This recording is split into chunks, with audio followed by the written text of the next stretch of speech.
Hi. Hey. Hey. I don't like that. I didn't like that. Just be you, girl. Just be you, dude. Hi.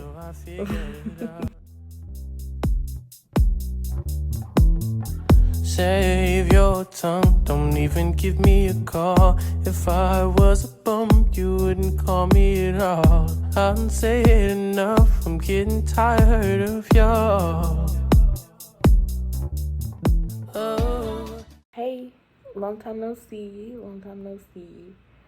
Did y'all miss me? And if you didn't, don't say nothing. Like, hold on, TMari. Where have you been? Where have I been? Duh. As y'all can see, no belly. No more belly because my babies are here. My babies are here. I'm a mom. I'm for real somebody's mama to somebody's mama. Like, it's really crazy out here in these streets. A mother, no drama. Do you hear me? I am 2 weeks, 3 days, 2 weeks, 3 days postpartum. My babies are 2 weeks and 3 days old. Let's just make this a story time on me giving birth. Let's talk about how we got here. Let's rewind. I was 33 weeks and something. I went to the ER because I was having pain, and I knew what round ligament pain was. Like, I knew sort of what Braxton Hicks should feel like, you know. And it was a new pain. I hadn't felt it, and with me already being high risk, I was coming here every week to go to the doctor and going to the doctor every week, twice a week. I was seeing a specialist because I was high risk. Yeah. So they already had me like on high alert. So like if anything was wrong, I was gonna say something and we're gonna go get like, let's go see what it is. Even if it was nothing, I need to be sure. So I went to the ER. They kind of brushed me off. They kind of just like were like, you've been seeing Lubbock, so you need to talk to the people in Lubbock, call them in the morning, yada yada yada. Kind of brushed me off. So I go home, and I already been telling my mom. I was like, I don't want to go. I was like, I don't want to go because I'm gonna go and they're gonna send me off, and that's what they did. Go back home. That next day, I wake up still in pain, but like more pain this time. And I wouldn't even say pain because everybody was like pain, but it was discomfort, like uncomfortable feeling, and I was having contractions, and they were very, very close to each other. So I was like, okay. So I end up going back to the ER that, like, it's like 3-4 o'clock in the afternoon, I want to say. Like, my mom comes out home from work, takes me to the ER, and they hook me up to like the monitors and stuff. And they basically, like I told you, Clovis is not the best hospital. They basically like, we don't have the materials to deal with this, so we're gonna send you to Lubbock. So the weather was bad that night. They could not fly me because that's what they originally were going to do, but something about the weather, we couldn't go on the plane. So I buy ambulance ride. They take me to Lubbock, which was like an hour and a half drive. During this drive, I have a catheter. I'm on whatever the medication they gave me. I hate anything that makes me feel out of it, and that's what I felt like, and it was not great. I hate IVs. I had an IV in, and it was in my hand. It was in my hand. That was terrible. I still have a mark from it. I checked my cervix before I left Clovis, and then they checked my cervix when I got here, and I was like a centimeter and something dilated. But we drive here to Lubbock. They basically check it out, admit me in the hospital. At first, I'm thinking that I'm going to be there for like 2-3 days, you know, go back home or whatever the case is. Every day, they're coming in there and they're just like, we really just don't want to send you home. Like, we're not going to do that. We're uncomfortable with doing that. And while I wanted to go home, I also wanted my babies to be okay. So I was like, if I need to stay here and be on constant monitoring and all of that, I have no problem. Like, so I'm in the hospital for a week. We're going on like the second week. Let me just rewind. I'm sorry, I'm gonna say that. The day before, I started having like contractions in my back, and those were painful, extremely painful, and I wasn't even like doing the whole labor thing. So I, to the ladies who done it, I was on labor and delivery when I got there. I got moved to antepartum the next day or whatever, and I stayed there for a week. They moved me back up to labor and delivery that day and was like, we're going to put you up here for like additional monitoring and stuff like that. So I'm already shaking in my boots because I'm like, because I did not wake up that day thinking I was going to have babies that day. Like, that was not the plan. It was August. The babies were due in October. What they would do was give me like apple juice and stuff like that to like make the babies active and buzz my stomach, and they did all of that this day, and I guess they still weren't picking up what they needed to. So then the doctors are coming in. The doctor comes in and she starts like whispering with the nurse that was in there, and I was like, I don't like that. And so they're sitting there talking for a minute. She stares at this monitor for a fat minute, and I'm sitting there just like, and then she's like, okay, I think we're gonna, like, they had already started, pause. Before this, they had already started talking about, like, what the process would be if we ended up delivering that day, like, how the C-section, all that would go. Okay. But like, the nurse, she kept saying, but it's nothing urgent right now. We're just doing some additional monitoring, da-da-da. And I don't know if she was just trying to, like, keep me from panicking. I was worried.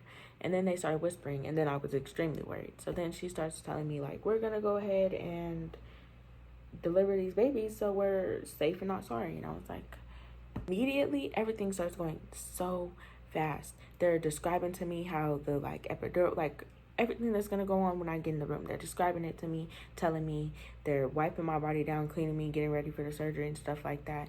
And y'all, this lady shaved my coochie out of nowhere. The lady's talking to me, describing stuff, and she started shaving my coochie, and I'm like,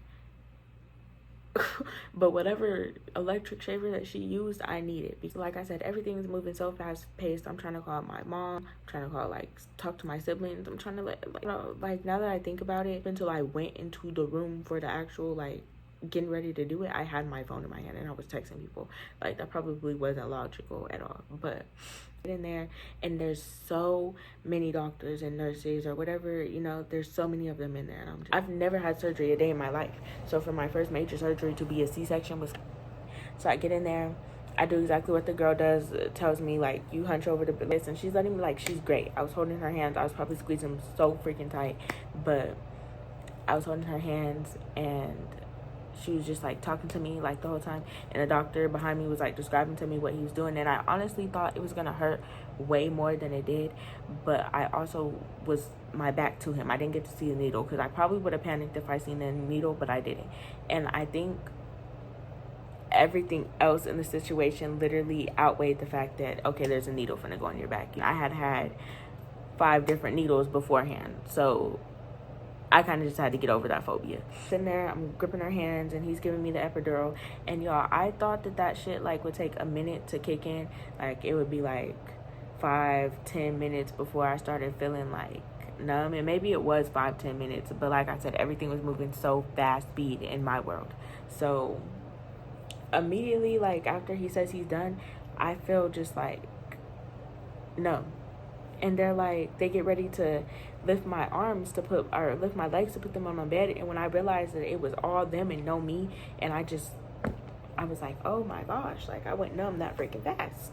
It was crazy to me. Where was I at? Oh, everything hurts, y'all. Just laying there, and they're putting, like, you know, they're getting themselves ready, and I'm wide awake. And that was also crazy to me because, I don't know, I'm wide awake. Like, in my head, I don't know why I thought they put you down for a C-section. Put you down. Put you to sleep for C-sections or something. I don't know what I thought. Like, I really didn't. I also thought that they cut your stomach, like, straight down. They cut you at the bottom of your stomach. I didn't know that either. And they put this big old sheet in front of my face. So, and the doctor, he was trying to be nice because he was like, if you look at the light, had like little like reflection things on it, and he was like, if you look up into like that, you can kind of see what they're doing. And I was like, no, it's okay. I don't think I could have stomached that while I was wide awake and watching myself being cut open. No. Lady like says testing or something like that, and she's like, are you good? And I'm like, yeah. And she was like, okay. And they start. And at that point, they had let my mom back in the room, so she's sitting like next to me up here by my head, and we're both behind like the sheet thing. You can feel like tugging and pulling. You can't like feel the cutting, but you can feel like the movement and the like pressure. I felt that, and then I hear crying, and I'm like, oh my gosh, like one of these babies are out. And then I hear the other one crying, and I'm like, oh my goodness. At this point, I didn't know who was who. And let me tell you guys how traumatic it is of an experience to carry something for 8-9 months, lay there, hear them cry, hear like all of that, and then they're taken out like immediately. Like, it wasn't like I didn't get to have them lay on my chest as soon as they came out and feel that. Like, I didn't get that. I didn't see my babies until an hour, maybe hour and a half after I had them. And granted, like, that's what had to be done because of C-section and everything, and with the babies being early, I know this is not the only, I'm not the only person to go through this, but I'm just saying, it's still, like, it sucks to this day. Like, it still hurts my feelings that I didn't get to hold them, like, as soon as they came out of my stomach. Anyways, they take me to recovery. I'm there for an hour. I still can't feel my legs, which was weird. I didn't like it. I couldn't feel my whole, like, bottom half. I didn't like that. I had a headache, like, super bad while I was in recovery, but the first thing I did was call my mom, and I was like, bro, I just had 2 babies. And then I called my best friend. Like, I don't think I was supposed to be doing all this. Like, I probably should have been in there resting but yeah. Currently, like I said, my babies are 2 weeks and 3 days old, and they're doing great. They're gaining weight. They're making so much progress so fast, and I give so much thanks to God for that. Like, y'all have been praying. I've been praying. My family has been praying. My babies are Leos. I don't know how to take that. I got home 3 weeks ago, and I haven't been back since. And when I go back, I'm going to go back with 2 babies. Let's talk about the identity crisis I'm having at the moment. And my 1 year ago memories are all coming up on Snapchat. Like, not even just 1 year ago, all of them. Like, all of the memories, you know, that you get when they come up. And I am a picture person. I take pictures and videos of everything. So I have so much documentation of everything. So every single day, I have memories. Love and cherish each version of TMari. I feel like I learned something in each era of myself. I learned something new. I make a new mistake. With me, I find a new passion. I find a new hobby. Like, my homegirl, she had asked me, like, do you still like her? Like, that version of TMari. I love her because she deserved to be loved. That is so real. I love her because she deserved to be loved. And if anybody was going to love her, it needed to be me. It needed to be her. And I think that was the problem. She was kind of lost, kind of not, like, kind of just going with the flow, making mistakes. And she was hurt. She was hurting. And hurt people. Around this time last year, let me just say that, I was in a strange headspace. I learned a lot. I grew a lot. And I just don't tolerate a lot anymore. Because it's not just about me. It's not just about me. You reap what you sow. You reap what you sow. And I'm very, very heavy on that right now. You reap what you sow. I don't know. I'm just chatting at this point. I'm just going to call this a girl talk. And it's going to be so chopped and screwed. And if you want to listen, listen. If you don't, don't. As far as relationships, I'm single. Y'all should know. And I keep saying this to people. A man could look at me right now and I probably would get nauseous. I'd probably gag. Like, please don't. Like, on a serious note, don't take me serious. I'm just in one of those modes, bro. I know what I'm good for right now. What I'm good for is a vibe, is some dinner, casual shit. Let's talk friends. Let's talk friends. If you didn't check on me, if you didn't call me every other week, yo, how you doing? Check on your pregnant friends, guys. Ask them to go to lunch because it gets lonely. It does. And sometimes you just want to go get out of your head. I kind of self-isolated in a way. I was outside, but with people who I knew had my best interests at heart. Until I hit that 3rd trimester, I was done. I hit 3rd trimester and I was like, yeah, catch her in a couple months. How does it feel to be a mother? Because a lot of people ask that. It's a crazy feeling. And I think it's just starting to sink in, but it is a crazy feeling. It's a different kind of love, and it's beautiful, and it's the purest kind of love. I was looking at Tyre today, and we just having, like, he was looking at me, and I was looking at him, and I was like, dang, bro, like, you really came out of me. Like, I really made you. Like, you really just, like, formed there in my belly for 8 months, and now you're just in here chilling. I'm gonna get comfy because my back was hurting and everything hurts. Everything hurts. Grandma not mad. Grandma just hurts. I am hurt. I am hurting.